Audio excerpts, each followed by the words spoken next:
এখানে একটু মনোযোগ দিয়ে দেখুন। মার্কেট প্রথমে ডাউন ট্রেন্ড আসছিল, কিন্তু ঠিক এই পয়েন্টে আমরা একটি স্ট্রং গ্রিন ক্যান্ডেল দেখতে পাচ্ছি with high volume. This is giving us a signal যে এখন মার্কেট আপ ট্রেন্ডে যাবে।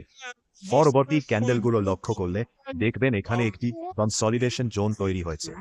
এরপর যখনই আমরা চেঞ্জ অফ ক্যারেক্টার CHOCH দেখতে পাবো, তখনই আমাদের কনফার্মেশন চলে আসবে।